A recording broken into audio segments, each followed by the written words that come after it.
Oba omusajja yagazaaki omwana wa munne Smallville, gwana nnyamba okintangaazeemu. Omuntu ayinza okukuwalana n'akuggyako n'eddembe lye ery'okubeera ggwe. Olabyeko omuwala omulungi ku kyalo.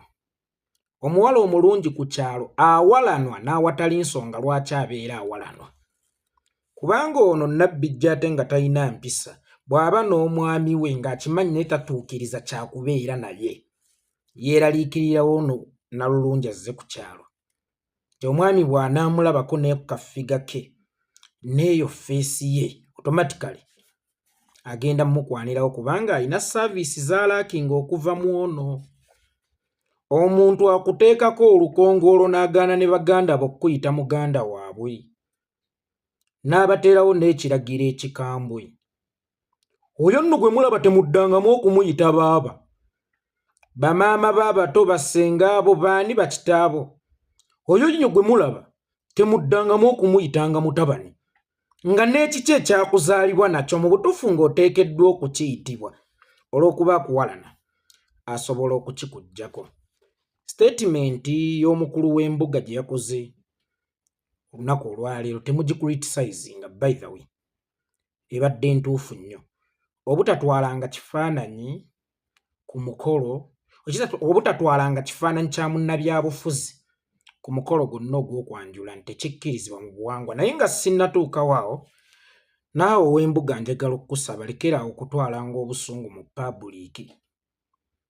Lekerangaawo okutwala obusungu mu nnyumba ya Mukama. Obusungu tebukkirizibwa mu nnyumba ya Mukama. Nga sinnakuba analysis munda mu mikolo, kansooka nte nkuba analysis ku statement gye wakoze. Ssebo ow'embuga, temutwalanga ekifaananyi kya munnabyabufuzi mu kwanjula, then ekyani ekikkirizibwa. Bwe bateekawo ekya Ssaabasajja Kabaka, kyekya Raymond Namakula nga bwe mbadde ayihadi w'ekibumba kya Raymond Namakula, kyo bakkirizibwa okukireeta. Oba ekya Jose Chameleone atagenda atakogga Samson Sibalimba, kyo kikkirizibwa okuleetebwa. Ekifaananyi kyonna ewali ekya Ssaabasajja Kabaka ku mukolo tekikkirizibwa kuleetebwa. Statement yo sigenda kugiwakanya kubanga yalibadde ntuufu lwakuba wagireetedde mu bukyayi. Wayagadde okwekweka mu buwangwa, okuzannya ery'obufuzi oba okulwana entalo zo. So singa bannange Abaganda, si nkola yaffe ey'obuwangwa okuleeta ekifaananyi kya Ssaabasajja Kabaka kubanga kyatteeka.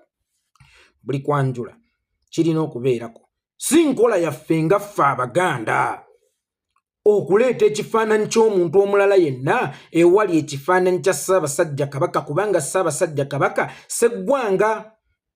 Bw'omukookerako omuntu omulala obanga amunaabudde nti tannakakata kubeera sseggwanga. Ne ggwe bw'oga temuleeta ekya munnabyabufuzi yenna munnabyabufuzi ku mukolo, kitegeeza nti kino bulijjo ky'otulangira tekyoli mu kukola. Weekwese mu buwangwa kubanga statement gy'oleese ntuufu, naye ate omale ogirwaniremu entalo zo.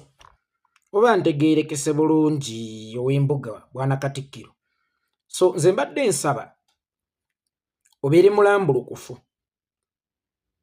Nga Mpuuga asobola okulwanyisa Bobi Wine nga Mpuuga munnabyabufuzi, nga Bedi Bwanika asobola okulwanyisa Bobi Wine nga Bedi Bwanika munnabyabufuzi. Kakati ate obuzibu bwe tulinawo nti gwe oyambala ddiba lya Mmengo okulwanyisa Bobi Wine, omusiiga ekifaananyi ekibi mu bantu olw'okuba oyagala okukuulayo emirandira gyewaabwe gye bamuzaala, omunafuye ng'oyita mu buwangwa. Nennono nedda, lwana ntalo zo ng'omusajja ezo z'ofunamu nga ggwe. Leka kusombera bya buwangwa byaffe miteeru. Era njagala okugamba abantu mwenna abali abatandise okukozesa statement nti kakati tugenda kubitwaza ffujjo. Ono ayagala boonoonesa nnono yammwe nti bwe yakola statement eyo mwe ne mwambala mangu akagatto ne muga kakati tugenda bitwalisa ffujjo ebifaananyi bya Bobi Wine ono mayiga katumulageko. Nedda temubitwala.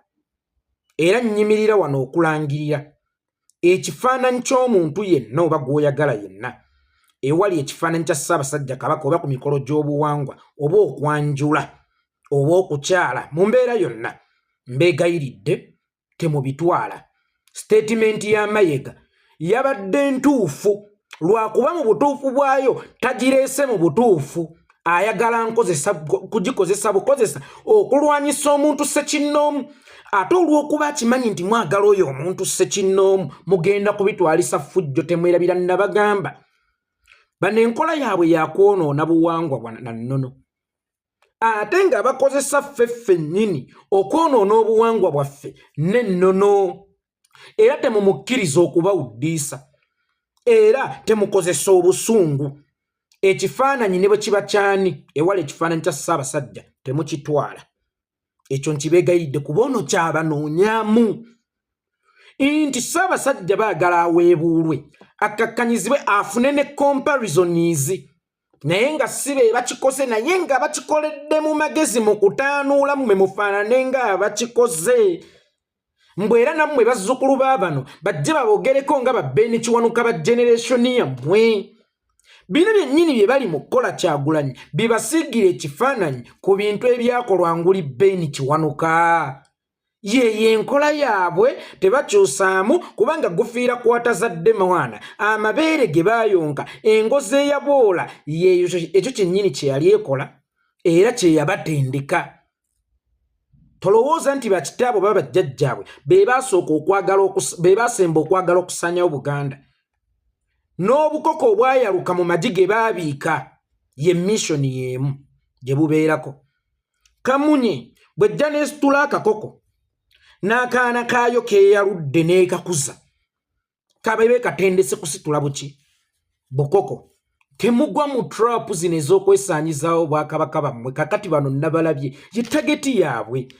Kubanga ow'embuga omulamba statement yalize ng'agamba ekifaananyi ky'omuntu yenna temukireetanga ku mikolo ewali ekifaananyi kya Ssaabasajja Kabaka oba emikolo gy'ebyobuwangwa nga kuyita okwanjula eky'omuntu yenna enijeno. Kubanga twalinawo ne bagangasta nga ba Ivan Ssemwanga ng'agamaanyi bagalina agatwala ebifaananyi awantu wonna. Kakati bw'oba communicatinga nga Katikkiro tocommunicatingira bannabyabufuzi, communicatingira Abaganda n'abantu ba Uganda n'ebweru waayo kubanga teweerabira. Waliwo abamawanga abalala abanona ewaffe ate naffe ne tunona ewaabwe. Uganda yonna ejjuddemu abaka abatuwa naffe betuwa. Kakati bw'oba ocommunicatinga ku lwa munnabyabufuzi, sina ku lwa Muganda ne ku lwa munnabyabufuzi, ng'obuusa Omuganda n'obuuka Uganda eyawamu, oba olwana ntalo zo, oba oli mu kuzannyira byabufuzi byo. Emmengo ky'oba olaba nze njagala nnyo oba ndi mu kulwana nnyo, njerule bannabyabufuzi abali Mmengo mbaleetere ddala. Kubanga bannabyabufuzi abali Mmengo gwe weebuze lwaki beekwese. Tebalwanira Uganda, balwanira nsawo zaabwe. Njagala bajje balwanira ensawo zaabwe nga bali ku display era nga tebatiika nti avumye ow'ekitiibwa gundi. Kwe kulwana kwange.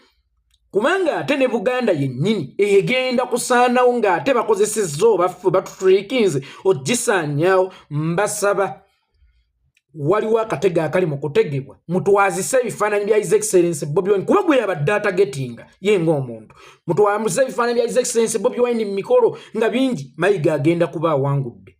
Situwabagamba bannange, situwabagamba kakati beetadde ku minzaani ne Ssaabasajja Kabaka. Naye mwana gw'ojoza Obuganda oba ani ali kusonyiwa? Temugwa mu triki ya Mayiga. Bw'alinayo okwanjula wiikendi eno nga waliwo ekifaananyi kya Ssaabasajja ekya Kyagulanyi tokitwalayo. Alina omukolo gw'obuwangwa wiikendi eno ng'omukolo gwo gulina okubaako ekifaananyi kya Ssaabasajja Kabaka ekya Kyagulanyi tokitwalayo. Mayiga si musiru.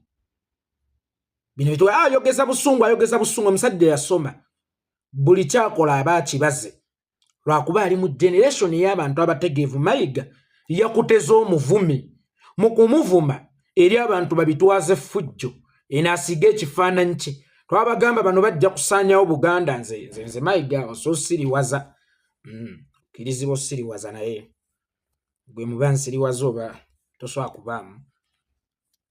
nze yentegeera tesobola kunsiriwaza. Ekirala emikolo gyo gyennyini gyetaaga kutereeza. Even nga tonnatuuka ku kifaananyi, kuba ekifaananyi bye bimu ku bisembayo nitukkiriza okubanjula okuva wano nga batuuka. Emikolo gy'okwanjula gyetaaga kutereeza kubanga gyawabadde okuva ku nnono. Entertainments ezibeera mu mikolo egy'okubuko nagyo gyennyini olemwa. Sooka omunoonyi waatudde n'omwanjulira abantu omuntu gwe muzze okuzaala mu nju ne mumuzaalira mu luggya, ebyo ennyini byakona dda. Kakati gwe ate oli mu kuzimba kalina ate ogitandikidde waggulu egenda tengerera eti.